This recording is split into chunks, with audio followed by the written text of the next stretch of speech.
ladies and gentlemen. It's Miss Pearl, your science teacher. Well, 8th grade science is going to be a little less wild and crazy without me here, but Mr. Hughes is going to take care of you.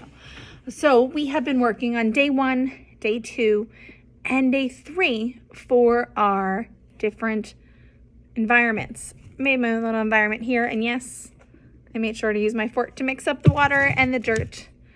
Now, we have done our drops of water and our pours of water to tell the difference in the types of water. So more of our torrential rain versus our little droplets, our normal rain that we have. Now we're going to break out our straw and we're going to blow. Now what would this do? Well, it's creating that wind factor. And here in Florida, with the weather that we have, we can tend to get some heavy winds. So I suggest taking your straw, blow lightly, think of it just as our regular windy day, and then try to blow harder each time and hit those category 1s, category 2s, 3s, 4s, and maybe a hardcore 5 with that hurricane, because we know we have definitely experienced it here. Now, make sure you take your before and then your after picture. Now, try not to focus on one particular part. Try to make sure that you are blowing all over, because it doesn't just hit one exact spot. It takes over time. And make sure you check that after photo. At this point, you should be looking at the different days that you have. So we have worked on day 1, day 2, day 3, and make sure you clean up your area. Now, please make sure that you're listing your 5 observations of changes. Be descriptive. Tell me what has happened. And now, after we've analyzed all the natural ways, we're going to look at humans. But before we do, we want to look at how we can affect our regular environment. And then 2 questions about what you have been seeing. Okay, and then we're going to go into week 2, where we're actually going to work with the different rocks. Now, for homework for day 1, while it's Wednesday, please go and I want you to check, how has hurricanes changed Florida? It can be just a simple sentence or more. Now, do you think it has changed over time? And what is the amount of time?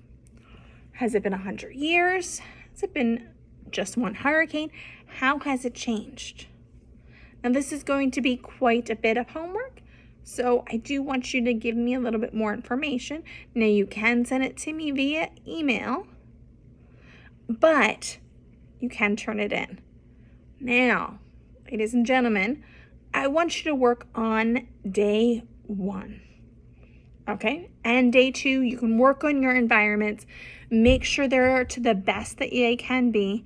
Please try to make sure that everything that you're doing gets cleaned up, because we don't want to create a mess for each other class, because I not only have a science class, I also have a math class. And then I gave you weathering, erosion, deposition worksheet. What I want you to do is I want you to read through the first page. At the top of it, it says weathering, erosion, deposition worksheet. You have already gotten this as of Tuesday, and you are going to work in as a group. Make sure you're reading and notating things. This could be a help for your homework.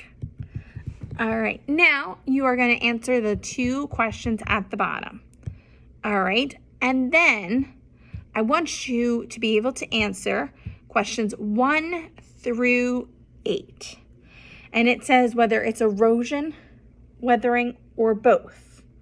Now, we know that weathering is breaking it down, and erosion is moving it around, and deposition is where it stops.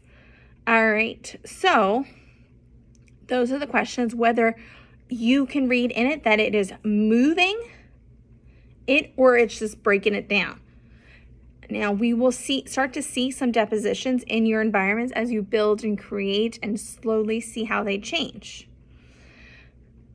Now, ladies and gentlemen, I want you to take a look also around. We've done this at the school where you're looking at the different ways that we can see weathering. Now we're going to go into the types of weathering that there are, whether it's physical weathering or chemical. Physical weathering is just where it's breaking down, but it's still chemically the same rock. Chemical weathering is where we have broken it down and it is no longer the same rock. It is a different type of rock. We see this especially with the Statue of Liberty. So ladies and gentlemen, make sure that you read on the weathering, erosion, and deposition worksheet, that you read it and answer the questions. And then you can go further if you want to describe and answer all the questions. You do not have to. But there is no horseplay in my lab. All right, so ladies and gentlemen, we're going to go further. In the Google Classroom, I am going to upload all of my PowerPoint so that you can go back and review the types of weathering. All right. Does anyone have any questions? All right, good. So any questions you have, you can ask Mr. Reese or ask Mr. Hughes while he's here, or you can write them down and we can have a classroom discussion on it. All right. So ladies and gentlemen, have some fun, enjoy, and make sure your environments are ready for when I come back. All right, so long, farewell. Avita saying goodbye.